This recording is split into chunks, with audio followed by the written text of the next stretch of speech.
December 16th, 1944. Ardennes, Belgium, 5th and 6th, Panzer Armies, 99th and 106th, Infantry Divisions, Adolf Hitler, Dwight Eisenhower. Corps metric German tanks numbered nearly 1,000 at offensive start. The winter of 1944 turned the forests of the Ardennes into a frozen battlefield, where over 600,000 American soldiers met Germany's last major offensive. Under blizzards and artillery fire, U.S. forces faced a storm of steel meant to fracture the Allied line and seize Antwerp. The largest and bloodiest battle fought by the United States in World War II began with a shattering dawn barrage.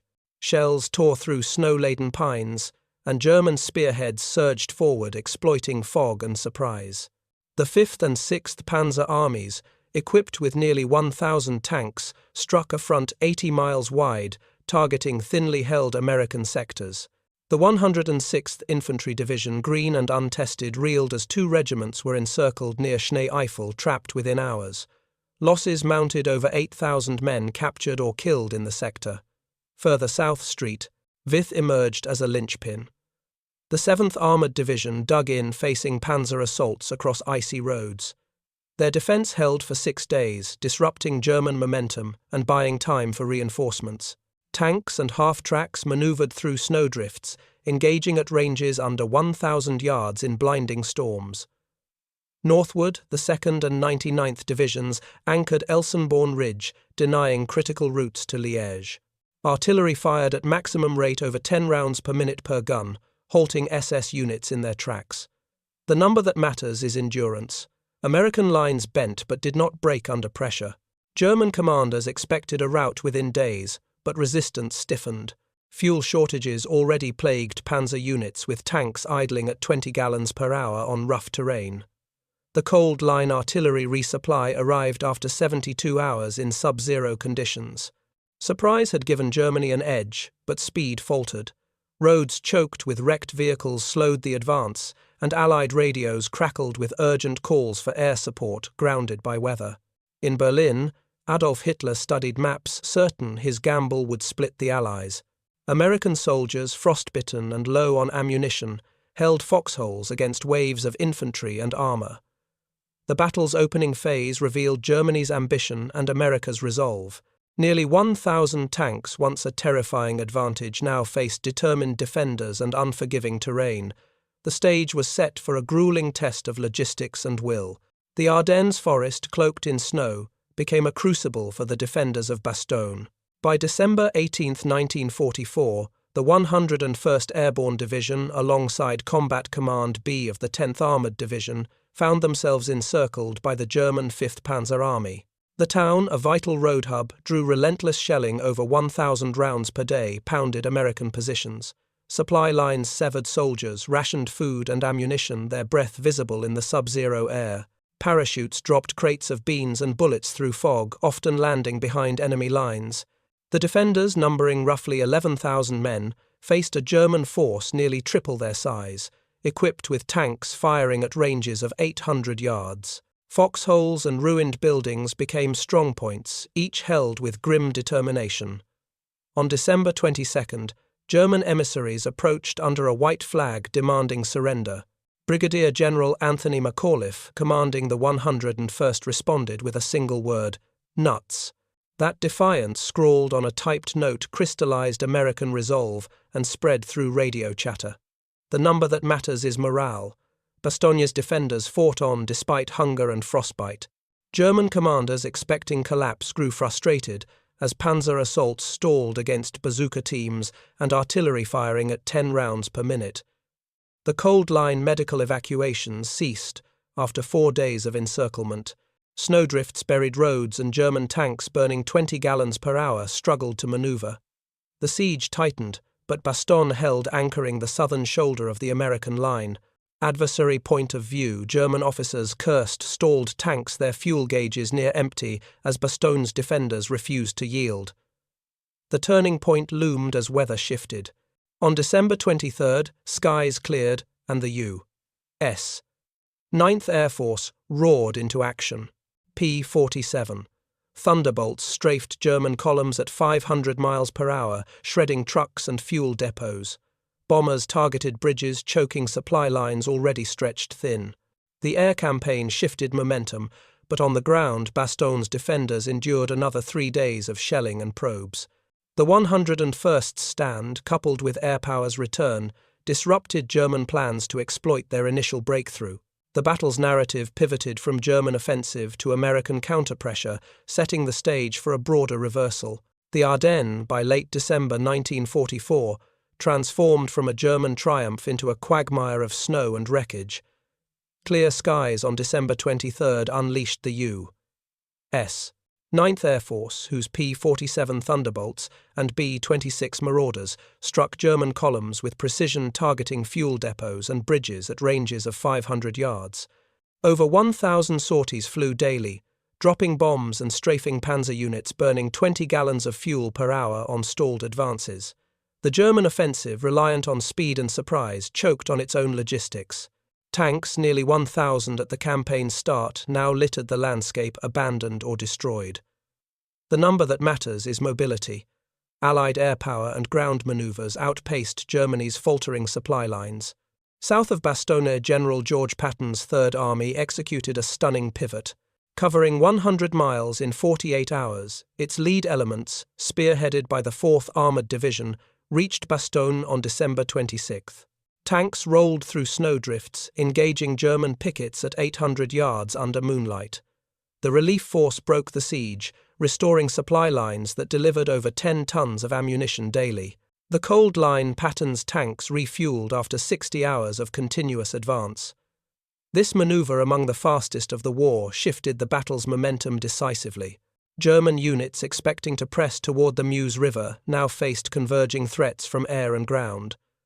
The 5th Panzer Army, once a juggernaut, lost cohesion as fuel shortages stranded its armor. Adversary point of view. German commanders stared at maps, their divisions bleeding fuel and men, as Allied planes darkened the skies and Patton's tanks closed in. The turning point crystallized Hitler's gamble had overreached. The 2nd Panzer Division, which had advanced within 5 miles of the Meuse, was cut off and shattered by December 25. American artillery, firing at 10 rounds per minute, pounded retreating columns, while engineers rebuilt bridges destroyed by German sappers. The First Army, under Courtney Hodges, pushed south from Elsenborn Ridge, reclaiming Street Vith, by January 3, 1945. Nearly 1,000 tanks, Germany's initial strength dwindled to under 300 operational by early January, bogged down by mud and relentless Allied pressure. The German plan, codenamed Wacht am Rhein, unraveled as logistics collapsed.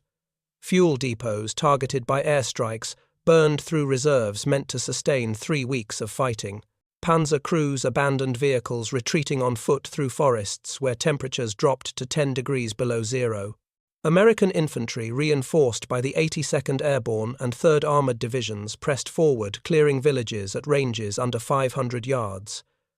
The battle's rhythm shifted to pursuit with U.S. forces exploiting gaps in the German line.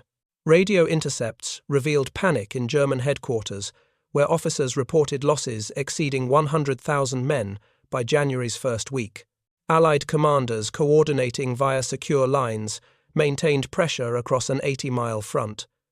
The myth of German invincibility, nurtured by early successes, crumbled in the Ardennes snow. Hitler's assumption that Allied morale would fracture under a sudden blow proved false. American logistics, underpinned by truck convoys delivering 20 tons of supplies per hour, sustained the counteroffensive. Engineers cleared roads at a rate of 1 mile per hour, enabling tanks to advance. The Cold Line airfields supported 1,000 sorties daily under clear skies. German units, such as the 6th SS Panzer Army, attempted counterattacks but lacked fuel and ammunition, their assaults collapsing within hours. By January 8, the bulge in the Allied line, once 50 miles deep, began to flatten as U.S. and British forces linked up. The human cost mounted relentlessly. American casualties neared 89,000, with frostbite and trench foot claiming thousands more. German losses, estimated at 100,000, included irreplaceable veterans and equipment. The Wehrmacht's reserves expended in the Ardennes left Germany defenseless for the coming Rhineland campaign, yet the battle's outcome hinged on more than numbers. American flexibility, Patton's rapid redeployment, air-ground coordination, and dogged defense at key points like Bastogne turned a potential disaster into a decisive victory. The Cold Line German tanks fell to under 200 by January 10th. The Ardennes, once a stage for Germany's last offensive, became a graveyard for its ambitions as Allied forces prepared to cross the Rhine. The Ardennes, by late December 1944, had become a frozen wasteland where Germany's last offensive bled out. The German assault, launched with nearly 1,000 tanks, faltered under relentless Allied counterpressure. On December 23rd, clear skies unleashed the U.S. 9th Air Force, its P-47 Thunderbolts diving at 500 miles per hour to strafe panzer columns.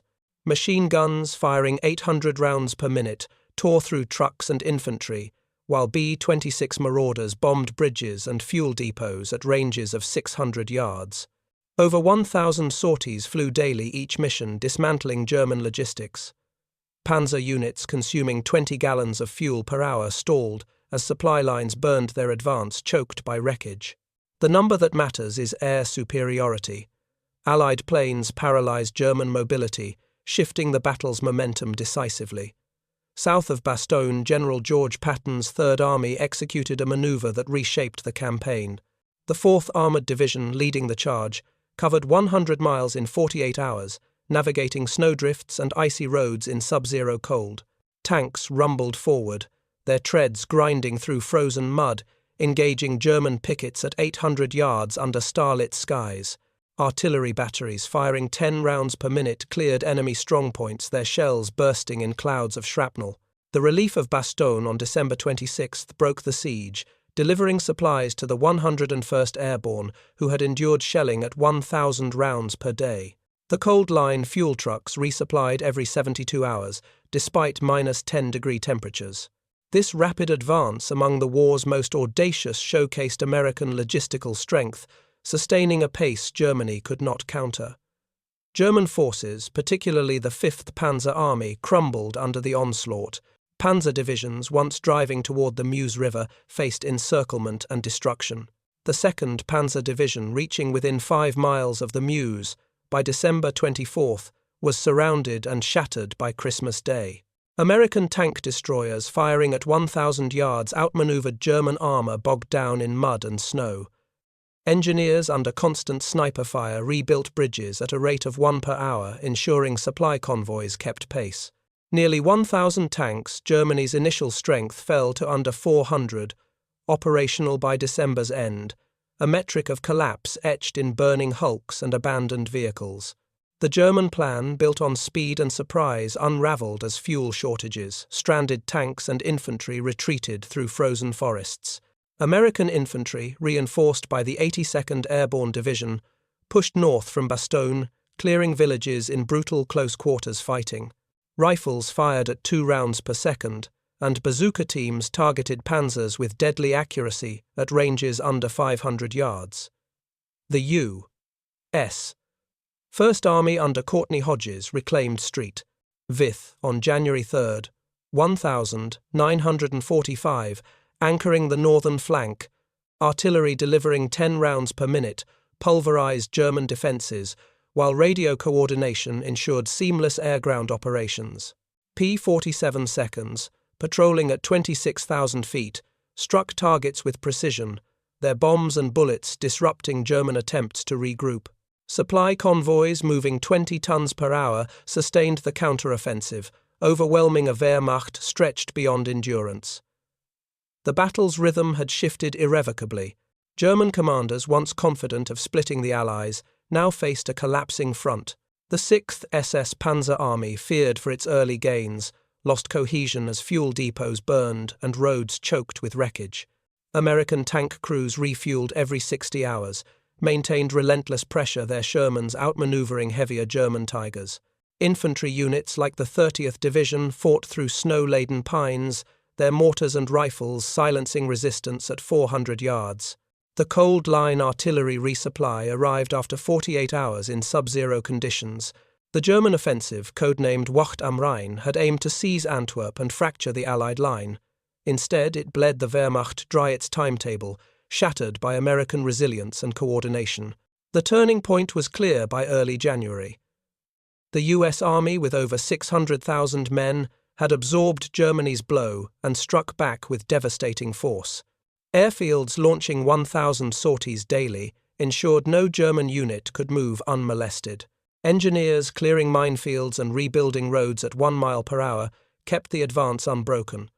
The 101st Airborne, no longer besieged, joined the offensive, their paratroopers moving with precision through ruined towns. Nearly 1,000 tanks, the Wehrmacht's initial advantage became a symbol of defeat, their numbers dwindling as Allied forces tightened their grip. The stage was set for the Bulge's collapse as the U.S. Army prepared to drive the enemy back to the Rhine. January 1945 turned the Ardennes into a frozen crucible where Germany's hopes were crushed. The Bulge, once a 50-mile deep salient, shrank daily as the U.S. First and Third Armies under Courtney Hodges and George Patton advanced at 2 miles per day. Artillery batteries firing 10 rounds per minute hammered German strongpoints, their shells bursting in clouds of snow and steel. P-47. Thunderbolts diving at 500 miles per hour strafed retreating columns, their machine guns blazing at 800 rounds per minute. German armour under 300 operational tanks by January 10th sat idle, their fuel tanks dry after burning 20 gallons per hour. The number that matters is logistics. American supply convoys delivering 20 tons per hour fueled a relentless advance while German resources evaporated. The Cold Line engineers cleared roads at 1 mile per hour despite blizzards. In the northern sector, the 1st Infantry and 82nd Airborne Divisions swept through recaptured towns, engaging at 300 yards in near whiteout conditions.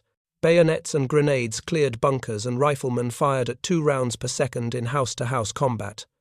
Streetvith, now a U.S. stronghold, served as a hub for the First Army's push southward. Patton's Third Army, operating beyond Bastogne, maintained its momentum with tanks refueled every 60 hours to keep the pressure on.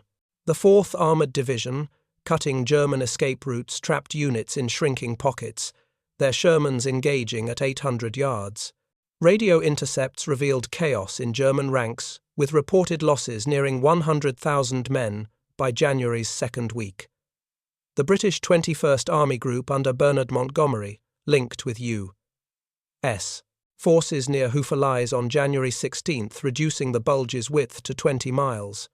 This junction marked a decisive shift as German divisions like the 6th SS Panzer Army faced encirclement. Panzer crews out of fuel, abandoned vehicles retreating through forests where temperatures dropped to 10 degrees below zero. American artillery, coordinated via secure channels, targeted these stragglers, firing at 10 rounds per minute to prevent regrouping. The Cold Line German prisoners numbered 10,000 by January 15th. Infantry units such as the 30th Division pushed through snow-laden pines, their mortars and rifles clearing resistance at 400 yards. Engineers under constant threat rebuilt bridges and cleared minefields, ensuring tanks could advance without delay.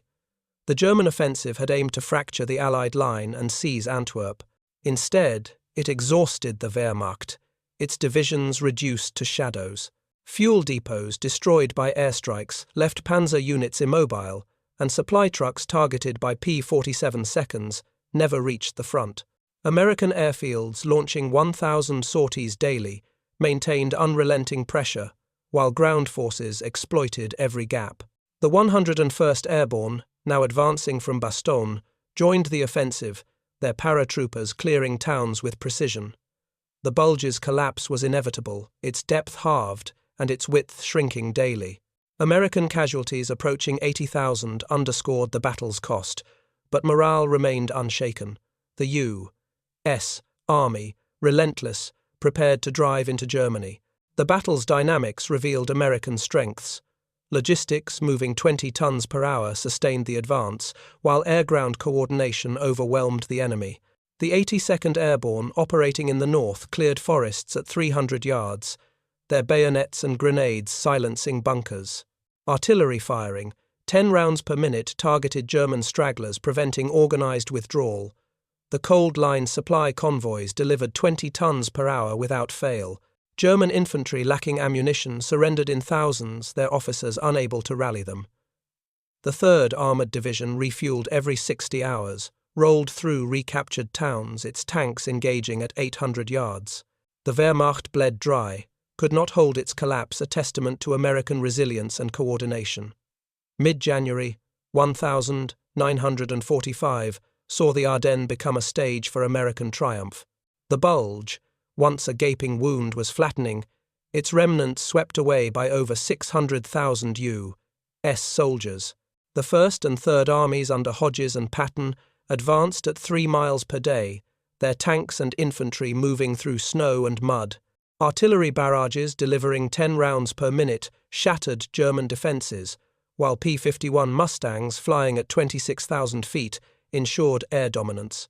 German armour, reduced to under 100 operational tanks by January 20th, lay scattered, each vehicle a relic burning 20 gallons per hour. The number that matters is coordination. American air-ground synergy overwhelmed a Wehrmacht in disarray. The Cold Line airfields launched 1,000 sorties daily under clear skies. The 101st Airborne, now an offensive force, cleared villages at 200 yards, their rifles firing 2 rounds per second in close-quarters combat. Patton's 3rd Army, linked with Hodges' 1st Army near Stavelot, encircled German remnants, cutting off retreat. The 3rd Armoured Division refueled every 60 hours, rolled through recaptured towns, its tanks engaging at 800 yards. German infantry lacking ammunition surrendered in thousands, their officers unable to rally them. Radio silence from German headquarters signalled collapse as supply lines were severed by airstrikes and ground assaults. Engineers clearing roads at 1 mile per hour ensured supply convoys delivered 20 tons per hour, sustaining the push. The battle's final days saw the Bulge vanish. By January 25th, U.S.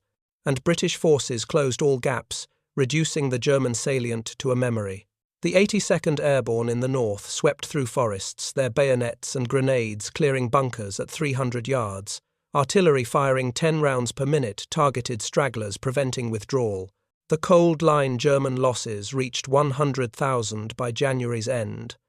American air power, with 1,000 sorties daily, maintained pressure, while ground forces exploited weaknesses. The 30th Infantry Division, advancing alongside armour, cleared resistance in villages, their mortars and rifles silencing opposition. German divisions, like the 5th Panzer Army, dissolved their survivors, fleeing eastward without hope. The Battle of the Bulge exposed Germany's desperation. Nearly 1,000 tanks, the Wehrmacht's initial strength, were gone, their hulks littering the Ardennes. American casualties nearing 89,000 reflected the battle's ferocity, yet the U.S. Army emerged stronger. The victory was strategic, stripping Germany of reserves. The Cold Line supply convoys moved 20 tons per hour to the front. The U.S. Army, poised for the Rhineland, prepared to cross into Germany, its tanks covering 100 miles in 10 days. The Ardennes marked the end of Germany's offensive power, its snowfields a testament to American resilience. The battle's dynamics underscored American strengths. Logistics, delivering 20 tons per hour, sustained the advance, while air-ground coordination overwhelmed the enemy. The 101st Airborne, moving with precision, cleared towns at 200 yards, their rifles and mortars silencing resistance. Artillery firing 10 rounds per minute targeted stragglers, ensuring no regrouping. The 4th Armoured Division refueled every 60 hours, maintained pressure, its tanks engaging at 800 yards. German infantry, out of supplies, surrendered in droves, their officers powerless. The Cold Line engineers cleared roads at 1 mile per hour under fire. The Wehrmacht's collapse was complete, its divisions shattered, and its hopes buried in the snow. The Battle of the Bulge ended in late January 1945, its frozen fields a monument to Allied endurance. Over 600,000 American soldiers had faced Germany's last offensive, suffering 89,000 casualties, but inflicting 100,000 on the enemy. The Wehrmacht, stripped of men, fuel, and nearly 1,000 tanks, could no longer resist. American tanks refueled every 60 hours rolled toward the Rhineland, covering 100 miles in 10 days. Artillery firing 10 rounds per minute supported the push, ensuring no German force regrouped. The number that matters is finality. The battle crushed Germany's ability to fight, hastening its surrender by months. The Cold Line supply lines delivered 20 tons per hour without fail. The Ardennes proved American logistics and resolve could overcome a desperate enemy. Bastogne's stand, where the 101st Airborne defied encirclement, became a symbol of grit, enduring shelling at 1,000 rounds per day.